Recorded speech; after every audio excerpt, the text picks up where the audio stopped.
All right, welcome so much. We're so glad to have Angel Velez here today. He's a serial investor, and he's going to be helping us talk through some investing strategies and also the pros and cons. And then also you're self-employed. You deal with a lot of self-employed people in real estate. So we're going to, yeah, really learn a lot from you today. So tell me a little bit, Angel. Tell me about yourself. I know you're an Army veteran, Mhm. or is it Marines? I can't tell. Are you a jarhead? A lot of people thought I was a Marine just because of my structure, my stature. No. Oh, the build. Oh, here we go. The chiseled So, look. Okay. as a chisel, no, I've actually served in the military in the army for 25 long years. Okay. So I went to college for 1 year, figured out I didn't have any more money. So the army opened up that opportunity and I joined in way back in the day from 86 to 89. And then in 89, I actually left the military and went to college and graduated from University of Connecticut. And from there, came back on active duty, except this time I did it right. I did it as an officer and So, served 20 more. so what did the VA help you when it came to as a veteran and now Oh you're an yeah. investor and self-employed? What kind of help did that give you with where you are right now? What would Yeah. you say would be one of those transformational benefits you got out of being in the military? Yeah. So that's a super good question because a lot of people say, what should I do after I retired out of the military, specifically talking about veterans. But anybody can do this. You start young and you start investing young. I learned my lesson about 5 years into being in the military about investing. And what I started doing way back in the 2000s, right before the crash of the market, right before 9/11 happened, I started investing in fourplexes and duplexes and long distance investments.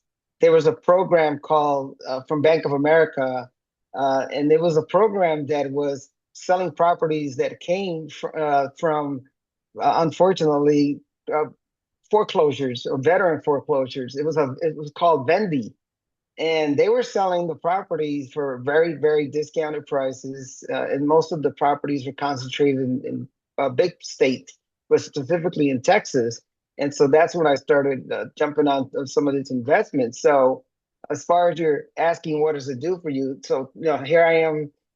I retired out of the active duty after 25 years in 2012, and I built enough income and wealth so I can start taking investing even more seriously. But I really started way back in the day, back in 2001, with loans, with the Vendy program.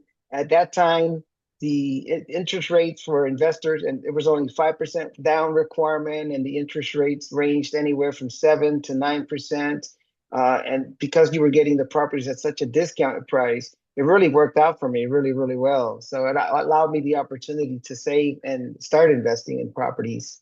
So let's get transparent here. I know that it's not all roses when you get into Mm, self-employed stuff like this, and mm. transparency is a big deal. So, what were some of the mistakes that you feel like that you've seen in your own place that you see recurring over and over again? Because that's everybody when they start getting into investing, they think that there's no problems whatsoever. It's all going to be magic. Disney's going to show up on your doorstep, and you're going to get Yeah, soft served with Mickey ears. Now, tell me, I mean, it's not always yeah, that way. What have been some of the downfalls that you've seen with yeah. some of these with self in your case, and then repeated over and over? Yeah, so there's two parts of it. So the property that I was purchasing as investments, even though they were purchased at a discounted price, they were really move-in ready properties. And so you're thinking that, oh, you're going to get a tenant pretty fast and you're going to get income. And because you have a loan, you got to kind of do your math. At that time, I had no idea what I was doing. I was reading a lot of books about it and learning about the best ways to build wealth. And one of them was through real estate, which I totally believe that's one of the best ways to build wealth. And so I jumped on that bandwagon. And even though the properties were nice and move-in ready, your tenants aren't always going to be nice and move-in ready. And you got to be careful because the purchases of your properties come with not just the mortgage, you also have maintenance, and that's one of the big ones, and irresponsible tenants. So you got to really do the math. And some of the traps that I've had to back then in the day, I've learned my lessons back since then. I started investing in fixer-uppers. But back in the day, move-in ready properties, yeah, there were nice, beautiful move-in ready properties. But there's a couple times where you're definitely not going to be able to manage it yourself. Long distance landlording is super difficult to do That's one of the biggest lessons that I learned. And but one thing that I learned because of that, to hire a local property manager, and those property managers were a big help. So that's actually really important to kind of, because I know there's a lot of people that are like, why would you ever hire a manager? But from Mm, a distance, I can see where mm, there's some value in that when you see hmm that. Now, where do you see the typical investor? You've seen it all. You've had some scrapes yourself with some people in the mm. past on this, and I mean, tenants are they're a means to the dream, right? Because They are. it's never about the house, it's never about the mortgage. It's really about what does this vehicle create for me afterwards. So what are some of the with these clients that you've dealt with? What is a recurring theme that you see with investors that where they make a big mistake when it comes to Wow. investing? That is such a good question. My maturity level in investing came in after I retired from the military, and I really got in. I've been a broker now for 10 plus years, and myself as an investor, and I've dealt with a lot of investors. The pipe dream, they watch those programs on TV, and the fixer uppers, and they look so nice, and the budget goes well, and nothing happens. It's the truth. It's a totally different story when you actually buy a property. I had an investor about 3 or 4 years ago, and he was doing well. The first property he flipped, the market was beautiful. The construction went well. We were able to flip it, and I've helped them. I wasn't part of the flip. I was the real estate provider, I was agent, and he did really good. Then he bought another one, did okay, didn't go as well. The third one, he said, I'm going to have this property listed in July. He bought it in March. I didn't hear from him in July. A year later, I still hadn't heard from him. I drove by the property. It looked like it was abandoned. It looked like it was abandoned. And eventually he called me up and said, Hey, I'm trying to offload this property. And since I was a savvy investor, I said, I can sell it for you or I can buy it from you at a cash deal.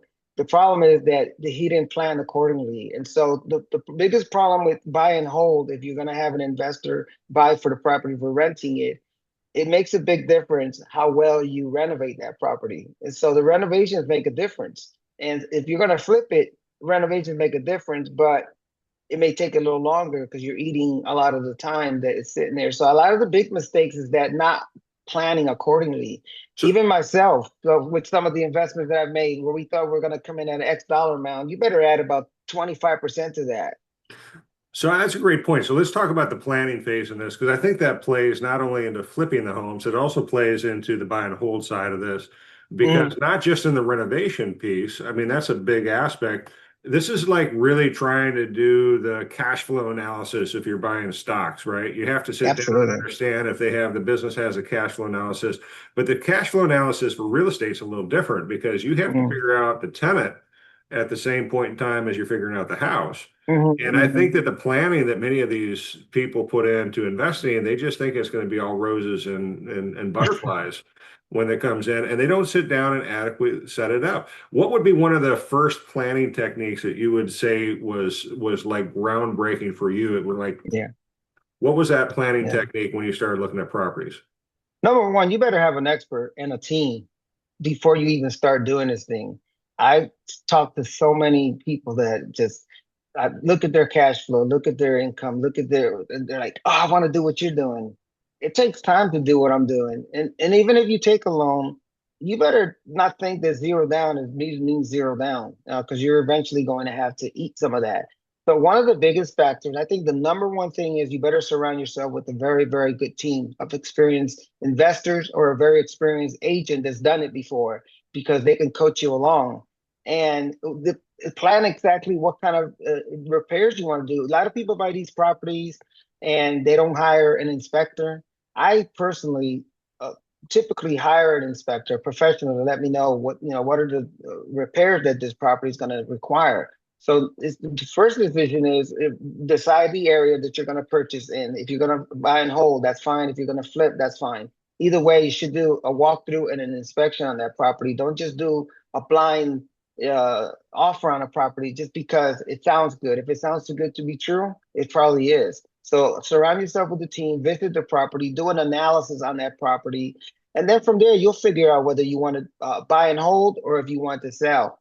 Typically, I'm a fan of buy and hold at least for a year because of capital gains tax, long-term versus short-term capital gains tax. You'll have to ask your tax advisor, but there is a difference between short and long-term capital gain taxes. So if you're going to buy and hold, I would say a minimum hold it for 12 months. I've been buying and selling. I haven't been necessarily holding, but I'm to that point right now where the tax bill is not going to be hurting me so much. I've developed some strategies, some tax strategies with my tax professional. So it's a little different, but you should have on your team somebody that's going to coach you.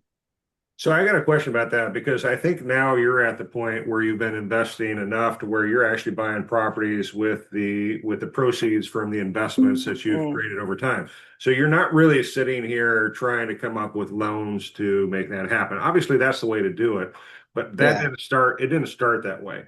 it So didn't. when you're It setting didn't. yourself up for that, how long did it take? Mm, What methods did you have to use to get yourself to that position? yeah. So when I started investing in properties, this is back in 2001, right before the the fall of the market, now for lack of a better word. Mhm. So yes, and the Vendy loans were such good programs because I was getting, even though I was getting a loan, I was kind of assuming VA foreclosed loans. So I was getting it at a decent rate. Uh, Cash down was 5%. So I had the savings to do the cash down. So that's how it all started. And at that time, I was not flipping. My first few properties that I purchased, they were fourplexes. In my mind, I've always thought that buying a duplex or a fourplex was the best way to go because you won't always have four vacancies. That's a Ah, fallacy. that's a good That's a plan. fallacy, though. That's a fallacy. Oh, really? Okay. Sometimes you could have four vacancies. In my case, I bought a building with four. It was a fourplex, and in the case of that building, it was in Texas because that's where I was first doing my flips. Not my flips, my buy and holds, and it turned out to be in a flood zone. And so I ended up my flood zone fee for insurance was about $600, and the rent for one of those the apartments in that fourplex were about $750. Do the math. So we were talking about flood insurance, about four to $500 plus your liability insurance, $1,000 to $1,200. And insurance has gone up. So that's part of your analysis that you have to do. So what I did was, after a while, I held them for a long time. And then I'm not liking to be a long distance. Once I retired out of the military, I took those proceeds when I sold the properties, made money, obviously, even if I made 10 to 20 to 30, whatever it was, I held on to that money. And then I started thinking about investing to buy and hold. And then I brought in another investor, a very, very trusty investor, my brother. Very rarely do I bring in a partner. Be caution when you bring in a partner. They better have the same drive, and not both partners can be professionals at what you're doing. They could be, but it causes sometimes a little strain. So from the proceeds, like you said, I just started accumulating the wealth. And then I decided that once I brought in my brother as a partner, all my brother cares about is making the money. And so he kind of becomes a silent partner as long as he's making proceeds. And then once I got into becoming a real estate professional, a lot of the proceeds that I was bringing in, I would set aside, and eventually we got to a position, the both of us, to where we can start offering. I have a limit. I typically don't do cash more than 250, and so that'll be a split between my brother and I. Last year, I did a 280 property because I knew that the return was going to be fantastic. So my brother and I did a 280 property, and we were able to sell that property for 344, and all we put into it was $12,000. That's it because it was a ready move-in property. So I want to back up on something you said because this part of the planning process is actually you mentioned that you bought a property that was in a flood zone. You probably didn't even know Mm, that ahead of time. And yeah. so part of the analysis that you need to be making Mm, is understanding what's happening, not just with the house, but what's happening in the overall community. yeah. Zoning. That's a big piece. Now, let me ask another question because you've seen a lot of people do this, but they've tried to scale and with financing. And so let's shift gears a little bit on that with the financing piece because some people go in and they get leveraged on it, and it's not necessarily a bad or wrong way to go. It's just necessarily how do you turn around and create the wealth because it's not about the mortgage, it's not about the house. How do you create that and they get going? And would you, I mean, do you recommend people go into some of the, if they're leveraged too far and their income doesn't work for Fannie Mae, Freddie Mac traditional loans? Does it make sense to go into some of the non-traditional products like DSCRs and bank statements? Absolutely. I think the key is discipline. And the second biggest and more important key, you better have reserves. You better have reserves in your account because something's going to go wrong. And so, even if you go with a loan, I always tell my clients if you're going to get a loan for a property, after you do your analysis and you have positive cash flow, there's gonna something's gonna happen. The water heater is gonna break, the air conditioner, something major is gonna happen. Now there's some things that you can plan for, such as a roof, because roofs age. And if you got insurance and some storm hits, that's fine. But you better plan for emergencies. And also when that tenant moves out and you may have a turnover really quickly, you just have to have a very good reserves. And I always tell clients that if you're going to buy an investment property, even with getting a loan, have about $10,000 to $15,000 set aside. At a minimum, $10,000 for emergencies. It's just like your regular life. Have an emergency fund 3 to 6 months. Well, you better have an emergency fund for the business. And by the way, you better separate your personal life from that business. Do not commingle your funds because the IRS does not like that. And you should always have that discipline to have two separate accounts when you're buying property, especially if you buy and hold. If you have rental properties, you absolutely better set it up as a separate entity. And I can see the reserve piece, and I'll share a quick story about one of my wonderful experiences with this. And I say that tongue in cheek. It's actually really good. In Mm. the end, is the first investment home I had. My tenants were moving in on Monday. I checked it on Thursday, make sure everything was going well. And by Sunday morning, when we got there finally to do the last few things, the ice line to the refrigerator had busted, and I had 2 to 3 inches. I opened the front Oh, door, and the water goodness. started rushing out the front door. It was luckily insurance covered a lot of it, but it was $50,000, and I had to let the tenant go find another rental. I mean, it was just all sorts of crazy stuff happening simultaneously. It took 3 months to get it back on the market. So that reserve thing is actually a pretty important Mm. conversation for people with that. Now let's talk about alternative lending though, because some people have business models that are like different. And they've leveraged themselves to get into group homes, maybe Airbnbs and other things like that. And they're not at the cash position where they can buy cash yet. And they're not doing long-term rentals with something like this. How do you advise a client in something like that? Yeah. So don't get in over your head. That's probably the best advice I can give you because if you don't have enough money to pay that rent or that mortgage, excuse me, if you don't have enough money to pay that mortgage in your reserves, and I'm sure even with those the loans, and you're the expert in this, the lender, the organization is going to want to see some reserves in there. They're not just going to give you a blank check.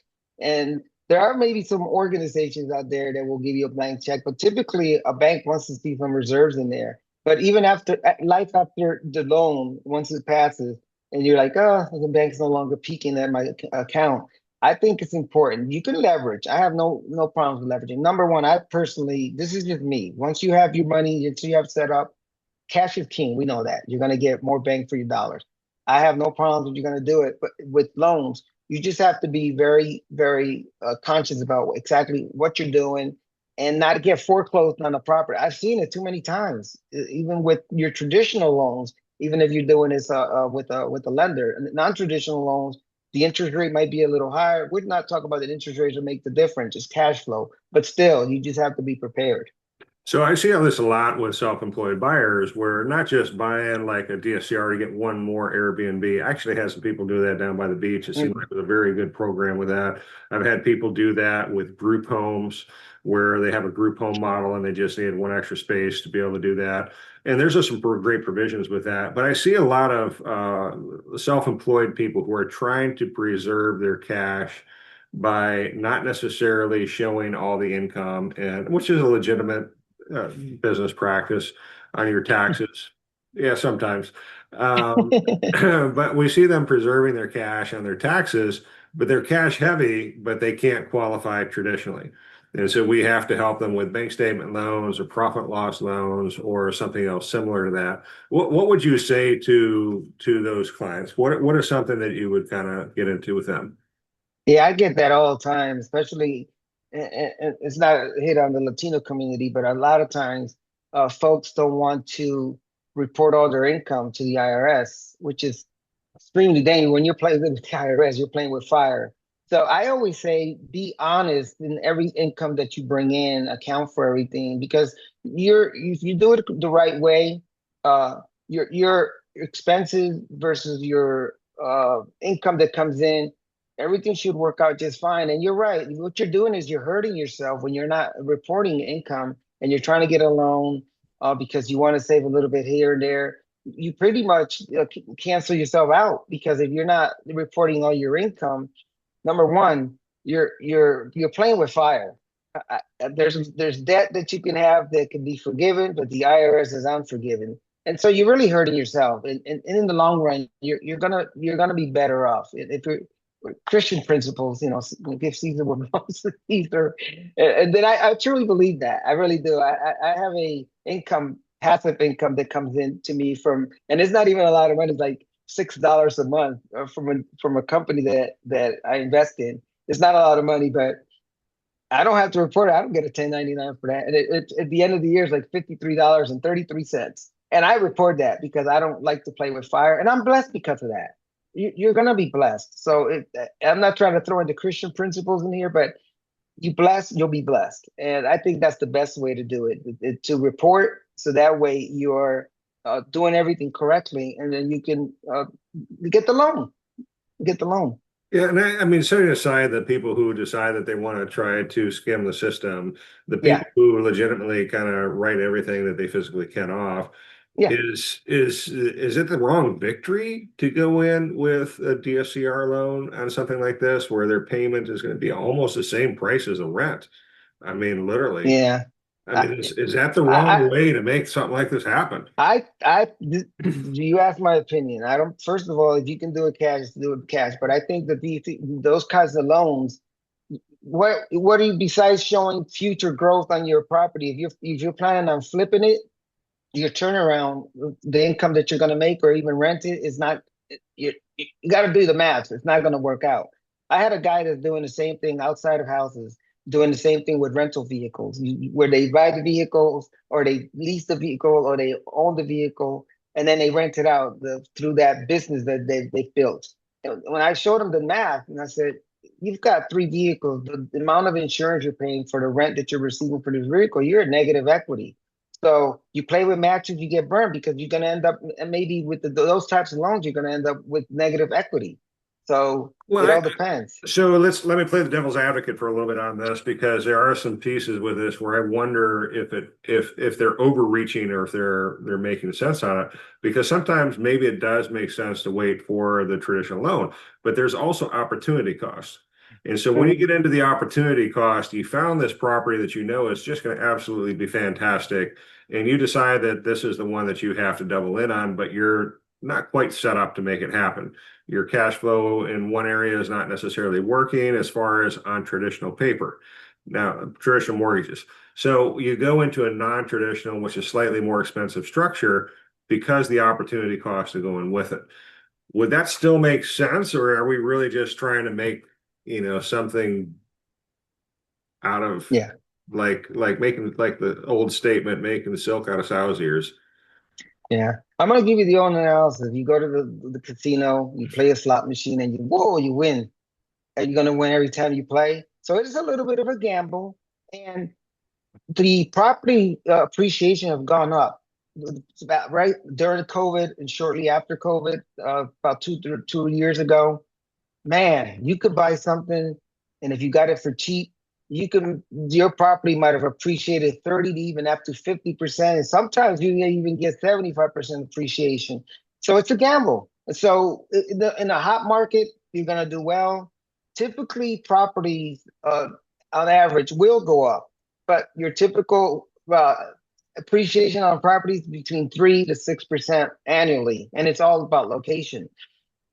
we people got married and then fell in love with just being able to buy and flip and making so much money on your houses. Times have changed, and that's just the lottery. Once in a while, you will have, like you said, it's a gamble. So you can sometimes it's worth the gamble. You just have to you have to analyze. You have to do an analysis because just like the stock market, it's a better bet that your property will go up, but not typically go up by 10 to 12 to 20% in a year basis. So you got to be careful. You have to do the analysis. So I think that's where it comes back to where how we started this conversation, where you really Mhm. have to go ahead and start making sure that you have a very good planning criteria and maybe a great SWOT analysis for each house to Yes, make sure that you're setting yourself up for long-term success. Is that kind of what I'm absolutely. gathering from how you're setting it Mm. up? Okay. Absolutely, 100%. Every situation is different. I just about a couple months ago, I try to do 3 to 4 flips a year, no less than two. And this year I've done a couple, and we turned the money pretty quickly. And I've been kind of sitting on the cash. And then one of my real estate agents, which is a big investor, goes out, and I let him go do the hunt. And he found this property, and it came out on a Friday. He said, "We have to go take a look at this property." And that was on a Friday. He made the appointment on a Saturday. We looked at the property, did an assessment. The price was fantastic. It was a rarity to find something like this. We purchased it, and we did a SWOT analysis. You know what? We typically start with, well, how much the repairs, because of our experiences, we know. So you get anything under $200,000 in a good area, which is what we landed, and you even if you put $80 to $90,000 for repairs, you're still this is probably going to be one of the best properties that my brother and I have flipped. So now, if you look at the real estate market, investment properties are costing you between 200 to 250,000, and you may turn the flip and make a little bit of money, 10 to 20 to 30,000. That's better than zero. But investment properties are costing a lot of money. So you really, really, really, that's why I say you have to have professionals in your corner. Real estate agents that have the experience of flipping, and they can kind of give you an idea of what the repairs would cost. So this is a great point to kind of develop a little further because now we're talking about the opportunity cost versus the return on investment, return on your Yeah. effort, and other things like that. And that plays a really big point because at what point in time, if you're forcing your way into this house, because I'm sure you had competition on something like that, but let's say that you're in a competitive bid on this, Yeah. I mean, all of a sudden that changes the dynamics completely. Do you find that people are falling in love so much with the term investor that they're just doubling in on it and Yeah. they can talk about how I invested and then they're creating problems for themselves later by over leveraging or they should have just moved on to the next opportunity at the next time? I want to differentiate between a professional investor and someone who's never done it, an amateur investor.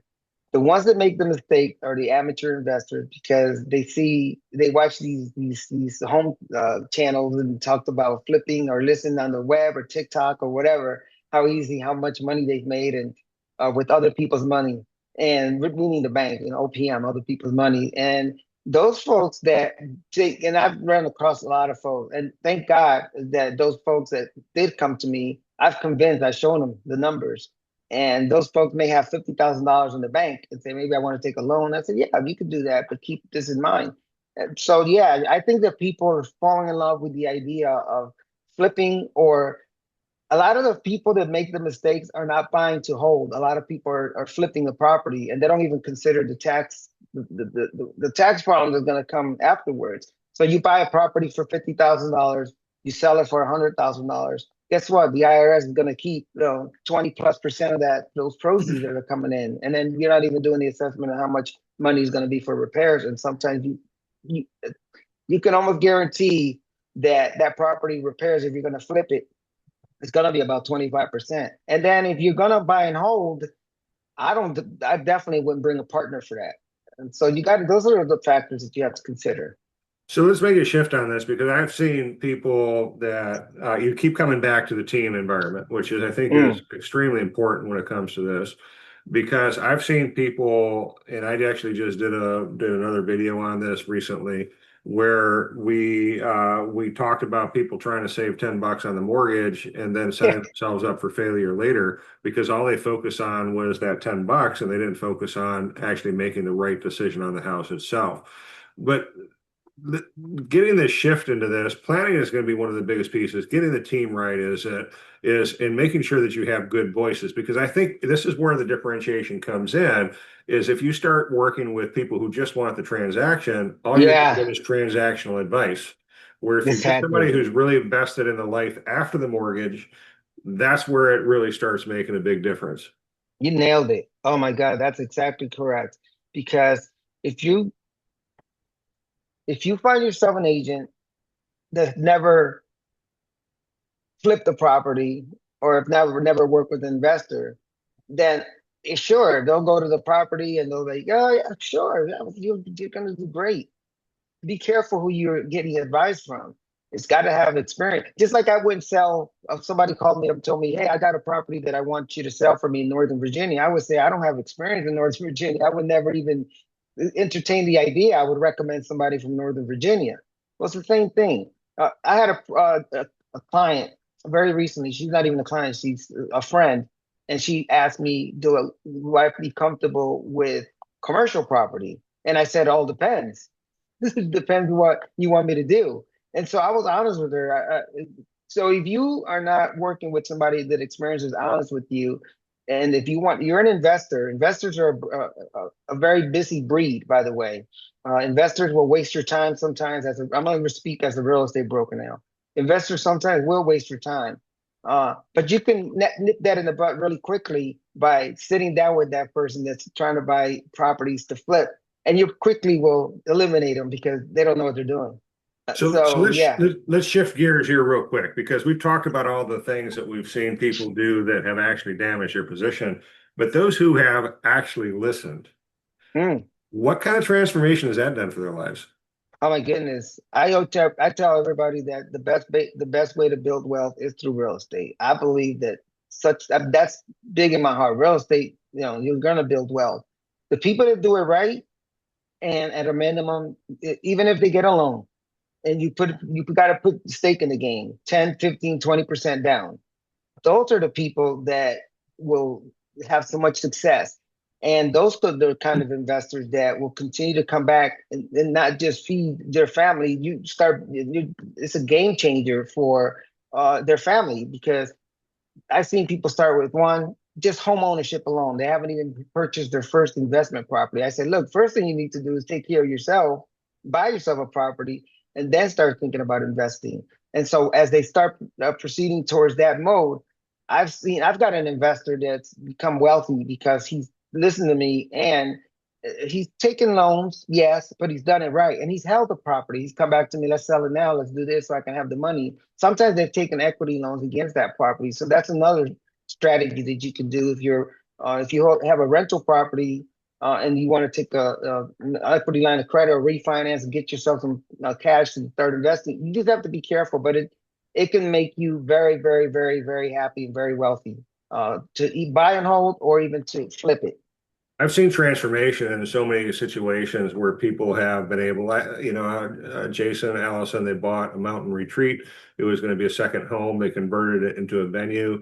And man, now they're just absolutely every weekend is full with weddings, with receptions, with events, No, retirement yeah. parties. I mean, all sorts of things that you can do with this. It just Mm, absolutely changes the dynamic when you get it done right.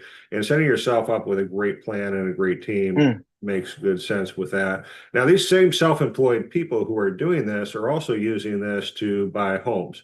And I've actually recently I've done more than I typically do, but it actually we've seen a lot of people that have been a little hard on themselves when it comes to but have needs to be able to buy. Like I'm dealing with one group right now, Daryl and Regina, where they're it doesn't necessarily work well with a traditional loan, and we're helping them getting into their next home. It's a single level home that fits it, and we're using a bank statement loan to do something like that because they're traditionally they wouldn't be able to get set up normally.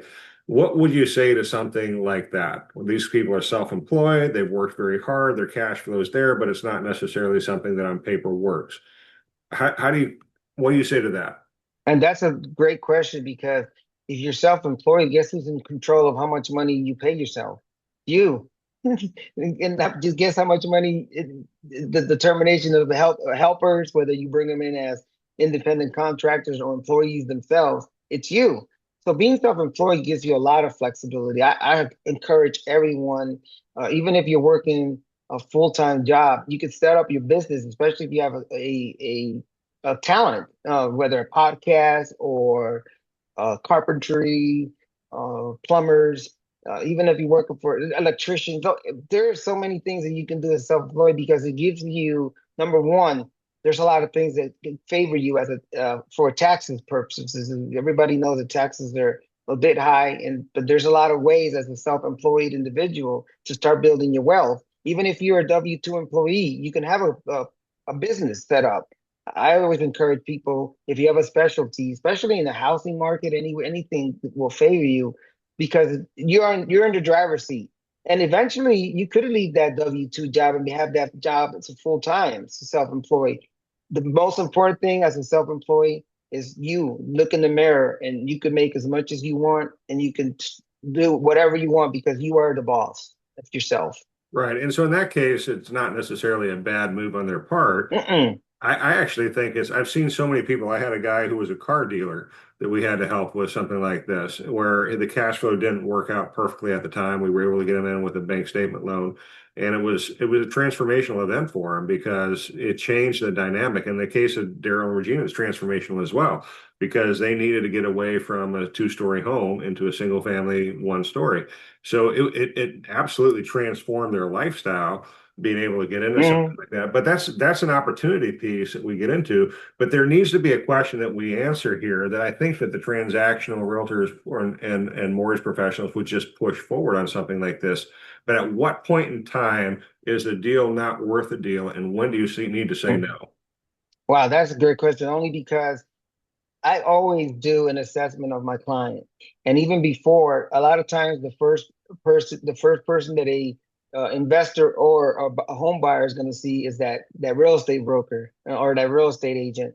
And I always sit down with them. And I've told you this before, Chris, that I said I only send them to you after I do an assessment of what positions they're in. So it is extremely important that you don't run into a transactional realtor. It's a family. It's building a connection with your realtor and your lender and your realtor are probably the two most important individuals that you're going to be working with. That's part of your most important team.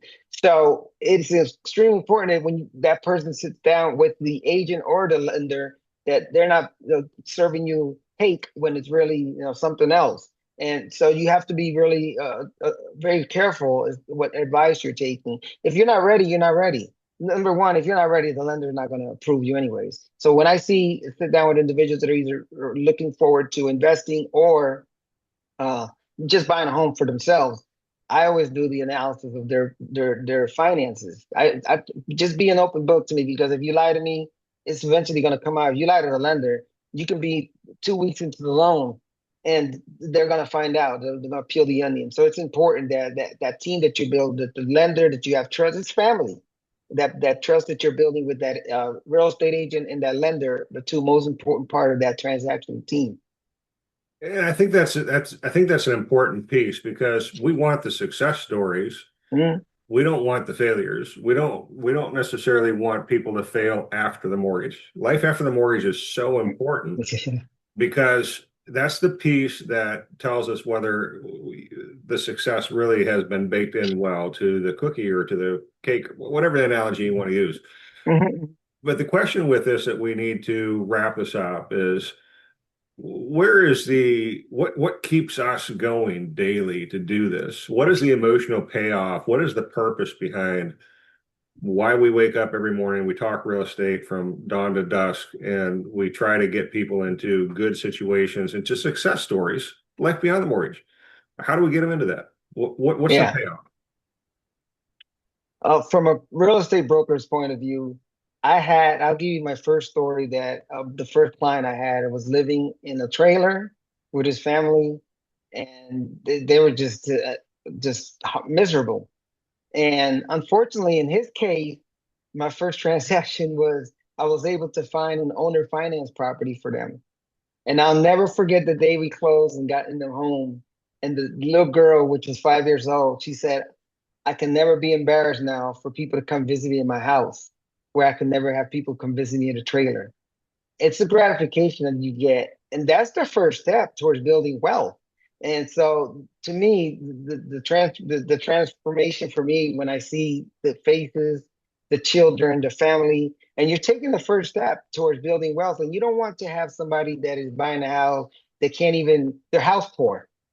They can't even go have a Big Mac at McDonald's or wherever your favorite restaurant may be. So I always try to keep, even if somebody comes to me and tells me, "Oh, the lender approved me for $700,000." I said, "Do you really need a $700,000 home? Is that going to allow you to be happy?"